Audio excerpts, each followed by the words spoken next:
안녕하세요. 사회보장 현장의 디지털 파트너 디위드입니다. 수백 페이지의 지침서, 매번 바뀌는 정책들, 알아야 할 건 많은데 시간은 늘 부족하시죠.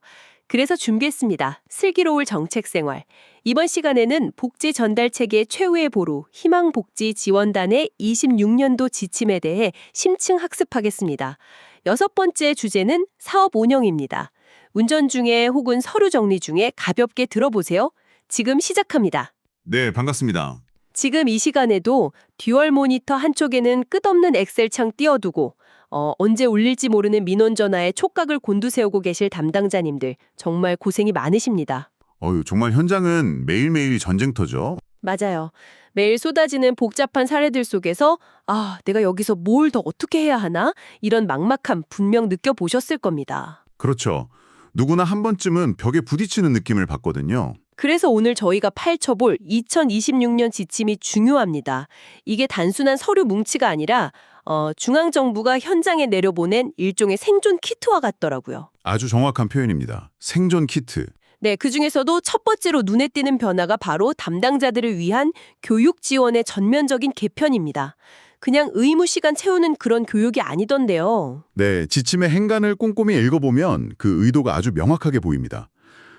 이번 2026년 교육체계의 진짜 목적은 단순한 직무지식 전달을 완전히 넘어섰어요. 지식 전달을 넘어섰다. 그럼 어떤 부분이 핵심인 거죠? 바로 시군구 담당자들의 소진, 그러니까 번아웃 예방이 정책의 아주 중요한 축으로 자리 잡았다는 겁니다.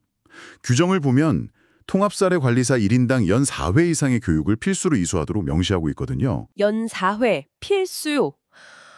솔직히 현장 담당자님들 입장에서는 당장 내일 터질지 모르는 위기가구들이 산더미인데 네, 바쁘시죠. 이 바쁜 와중에 교육을 4번이나 챙겨 들으라고 차라리 그 시간에 가정방문을 한 번 더 가겠다 이렇게 생각하실 수도 있을 것 같아요. 약간 업무 부담으로 다가오지 않을까요? 충분히 그렇게 느끼실 수 있습니다. 현장이 워낙 긴박하게 돌아가니까요.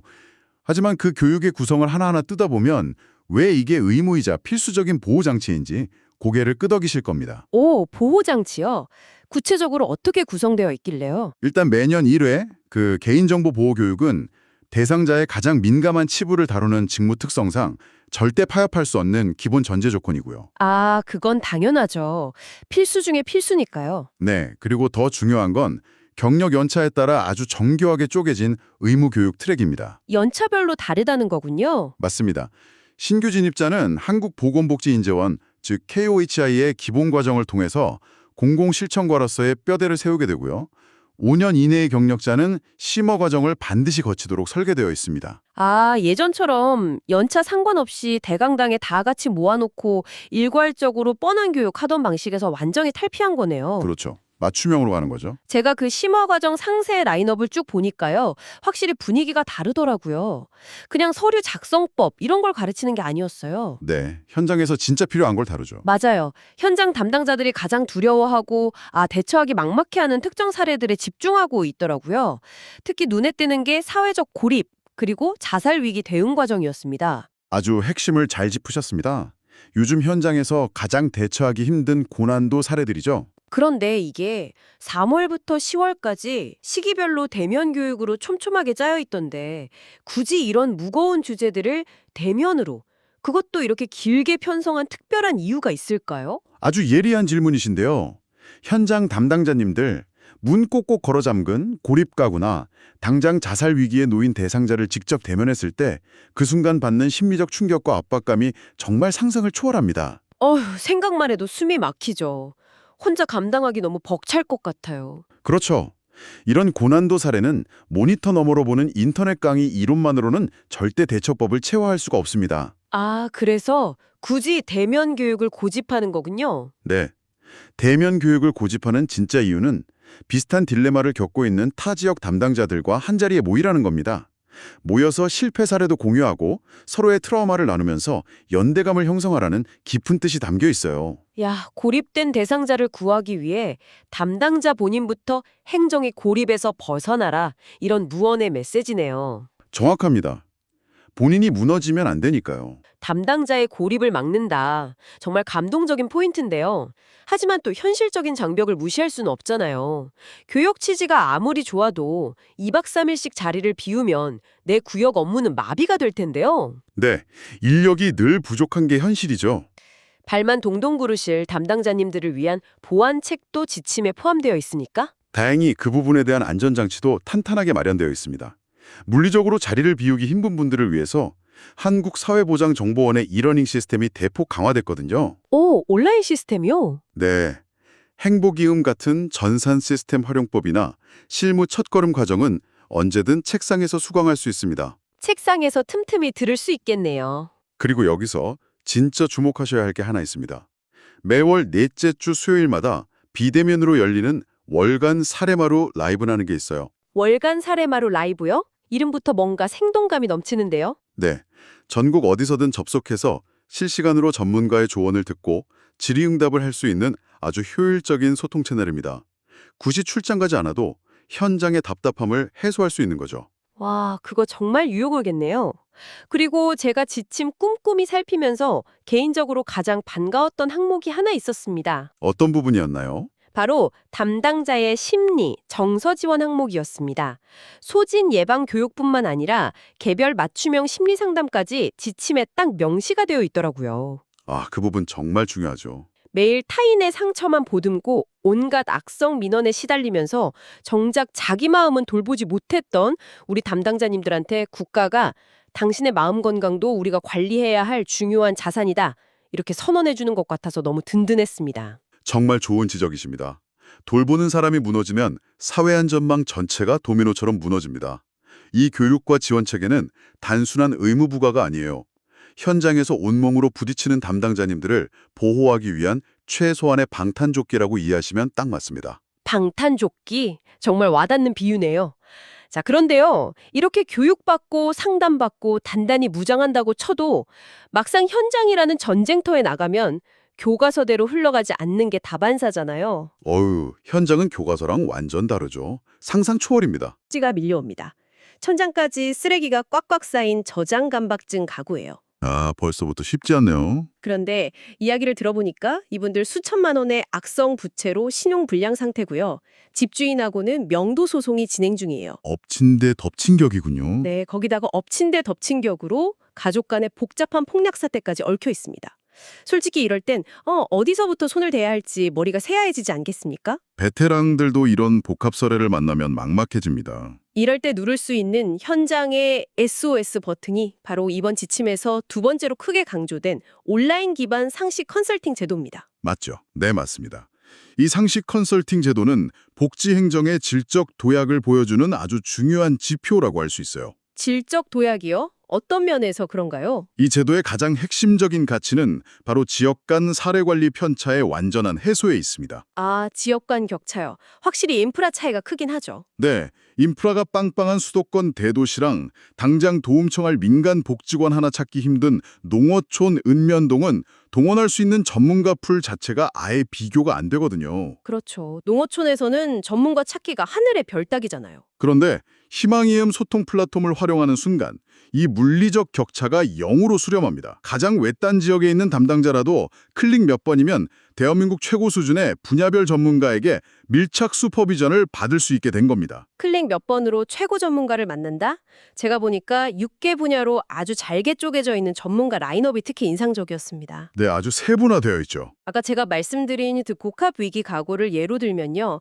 중독 정신 전문가에게는 저장 감박 문제의 접근법을 묻고 동시에 법률 전문 분야에는 명도 소송 대처를 묻고 그렇죠. 또 금융상담 쪽에는 파산이나 채무 조정 절차를 한꺼번에 자문 구할 수 있다는 거잖아요. 완벽한 통합 솔루션이 가능해지는 겁니다. 그런데요, 현장 담당자 입장에서는 약간의 의구심도 들 수 있을 것 같아요. 어떤 의구심일까요? 이 화려한 이력의 최고 전문가들이 과연 진짜 우리 지역의 열악한 바닥 현실을 알까? 그냥 법전이나 교과서에 나오는 뻔한 소위 그런 것만 답변으로 복사해서 달아주는 건 아닐까 하는 걱정 말이죠. 현장에서 매일 구르는 실무자라면 당연히 가질 수 있는 현실적인 우려입니다. 저라도 그런 의심이 들 것 같아요. 그렇죠. 현실은 책이랑 다르니까요. 하지만 절차를 자세히 들여다보면 그 갭을 줄이기 위한 시스템이 이미 작동하고 있습니다. 담당자가 소통 플랫폼에 사연을 올리잖아요. 네. 그러면 사례관리정책지원센터가 중간에서 이걸 딱 분석해서 기본과 심화로 사례의 무게를 분류합니다. 그리고 단순히 탁상 공론하는 일원가가 아니라 현장 경험이 아주 풍부한 맞춤형 위원을 딱 매칭을 해줘요. 아, 중간에서 스크리닝을 꼼꼼하게 하는군요. 맞습니다. 그리고 여기서 꼭 주목하셔야 할 숫자가 있습니다. 숫자요? 네. 기본 사례는 7일, 심화 사례는 14일 이내에 무조건 답변을 받도록 기한을 못 박아두었습니다. 7일과 14일. 기한이 정해져 있네요. 이 숫자가 그냥 단순한 행정 처리 기한이 아니에요. 캄캄한 터널 속에 갇혀있는 담당자가 조금만 버티면 구조대가 온다. 이렇게 느낄 수 있도록 정부가 약속한 심리적 마지노선인 겁니다. 심리적 마지노선. 와, 그 표현이 확 와닿네요. 답변 기한이 명확하다는 건 현장 담당자 입장에서는 향후 계획을 구체적으로 세울 수 있다는 뜻이니까요. 바로 그겁니다. 예측 가능성이 생기는 거죠. 그리고 실무적으로 꼭 알아두셔야 할 꿀팁이 하나 더 있습니다. 이 상식 컨설팅의 단순한 게시판 Q&A 수준에서 끝나는 게 아니더라고요. 네, 그 이상이죠. 확장이 가능합니다. 사안이 생명과 직결되거나 여러 지자체가 복잡하게 얽힌 고난도 심화 사례일 경우에는 시스템상으로 화상회의를 열어서 전문가와 직접 토론할 수 있고요. 네, 정말 필요하다면 그 위원이 직접 해당 지역으로 현장 방문 컨설팅을 내려올 수 있는 길까지 열려 있습니다. 이거 대박 아닌가요? 텍스트 너머의 실질적인 연대라고 볼 수 있죠. 전문가가 멀리서 팔짱 끼고 훈수만 두는 게 아니에요. 네. 담당자와 함께 흙먼지 날리는 현장으로 뚜벅뚜벅 걸어 들어가서 머리를 맞대고 같이 고민하겠다는 강력한 정책적 의지의 표현입니다. 외부의 훌륭한 자원들을 내 책상 위로 또 우리 동네로 끌어올 수 있는 아주 강력한 무기인 셈이죠. 자, 이렇게 외부 최고 전문가들의 지원 사격 시스템은 완벽하게 세팅이 되었습니다. 하지만 조금 더 현실적이고 피부에 와닿는 이야기를 해볼까요? 좋죠? 어떤 이야기일까요? 법률 자문, 금융 자문 다 좋지만요. 막상 내 옆자리에서 매일 얼굴 부대끼면서 그 동네 이장님은 원래 성격이 좀 그래. 거긴 이렇게 한번 접근해봐. 이렇게 우리 지역의 생태계를 정확히 꿰뚫고 조언해 줄 수 있는 사람이 가장 절실할 때가 있습니다. 맞아요. 현장감 100%의 조언이죠. 지침서의 그 차가운 텍스트를 우리 지자체의 뜨거운 현실로 번역해줄 내부의 조력자, 바로 2026년 지침의 하이라이트인 현장 슈퍼바이저 제도입니다. 이 현장 슈퍼바이저 제도의 확장은요, 이번 지침에서 가장 폭발적이고 극적인 변화를 보여주는 대목입니다. 데이터가 증명하고 있어요. 데이터요. 얼마나 늘었길래요? 2020년에 이 제도가 처음 생겼을 때 전국을 다 합쳐도 8개 지역에 14명이 전부였습니다. 말 그대로 그저 소규모 시범 사업에 불과했죠. 14명이요? 정말 미미한 숫자였네요. 네. 그런데 2026년 기준으로는 전국 70개 시군구에 무려 94명의 현장 슈퍼바이저가 배치됩니다. 와, 엄청난 성장세네요. 이 폭발적인 데이터가 시사하는 바는 명확합니다. 공공사례관리 조직이 이제 외부의 도움에만 의존하는 단계를 넘어서서 내부의 베테랑들을 통해 스스로 직무 스트레스를 관리하고 후배들의 든든한 방패막이가 되어주는 내부 자생력을 완벽하게 갖추기 시작했다는 결정적 증거입니다. 내부 자생력. 그런데 여기서 슈퍼비전이라는 단어의 뉘앙스를 현장 언어로 살짝 짚고 넘어가면 좋겠습니다. 네, 어떤 부분일까요? 왠지 슈퍼바이저라고 하면 내 서류에 빨간 펜 쫙쫙 긋고 결제 도장 찍어주는 깐깐한 상사나 감사관 같은 느낌이 확 들기도 하거든요. 충분히 오해하실 수 있죠. 이름이 주는 압박감이 있으니까요. 하지만 여기도 말하는 현장 슈퍼바이저는 그런 감시자가 아니잖아요.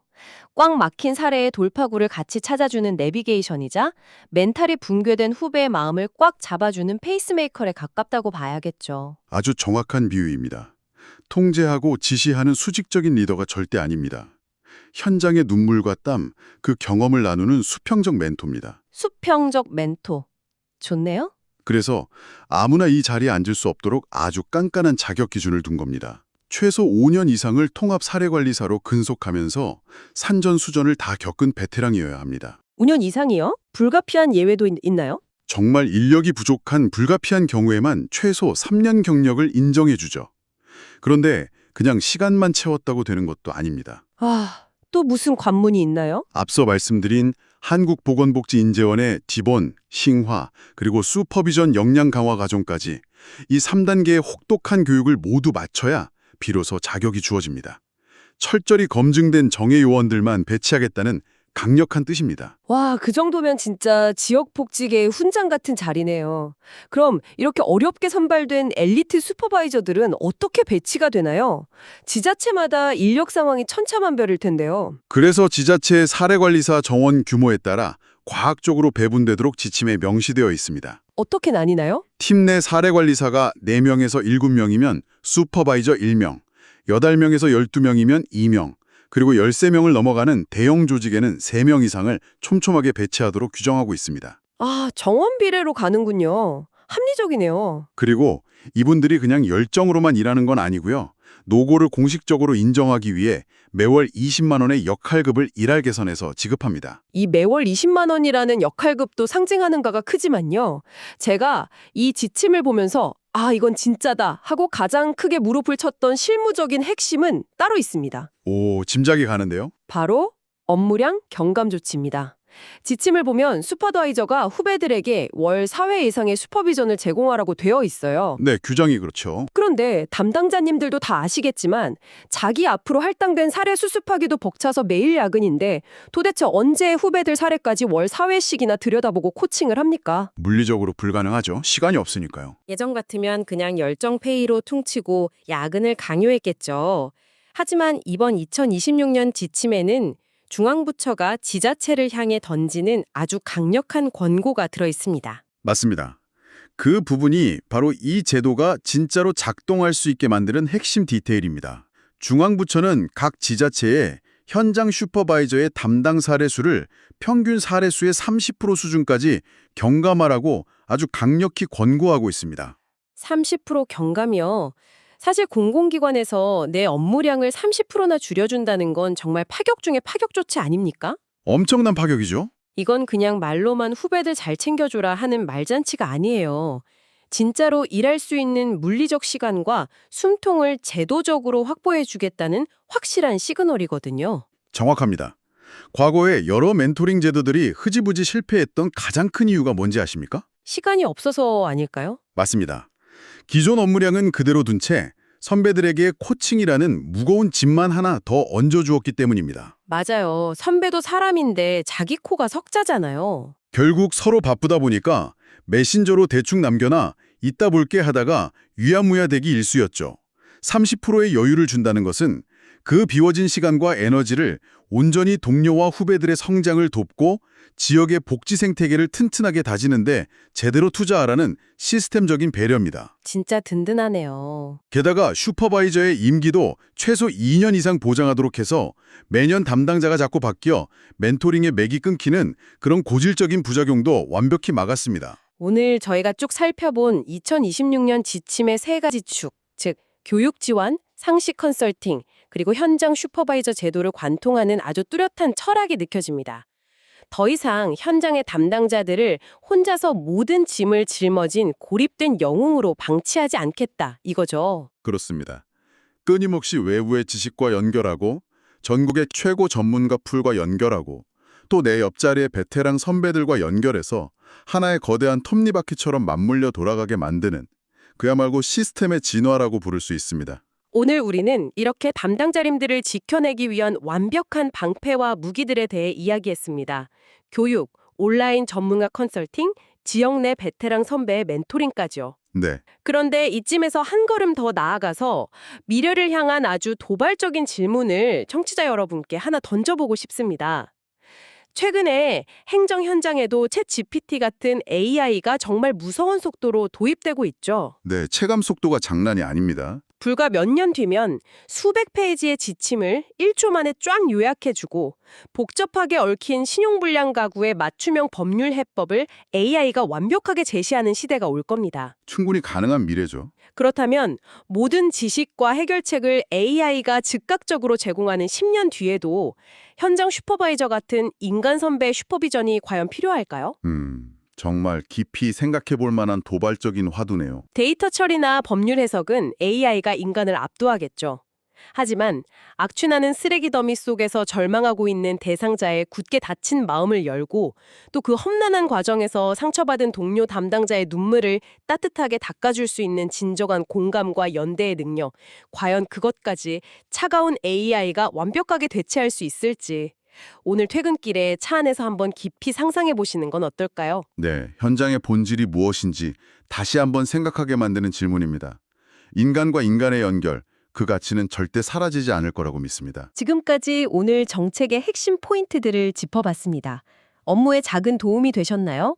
복잡한 정책을 이해하는 것만큼 중요한 건 그것을 우리 지역만의 특색에 맞춰 현장에서 구현하는 것입니다. 엑셀과 종이뭉치 대신 우리 지역 맞춤형 디지털 시스템이 필요하다면 언제든 디위드를 찾아주세요. 행정은 레거 시스템이, 현장 돌봄의 완성은 디위드가 함께합니다. 더 자세한 내용과 실무 팁은 디위드 홈페이지에서 확인하실 수 있습니다. 구독과 좋아요로 내일의 복지 행정을 더 가볍게 만드세요. 보다 촘촘한 사회 안전망을 위한 디지털 파트너 디위드였습니다. 감사합니다.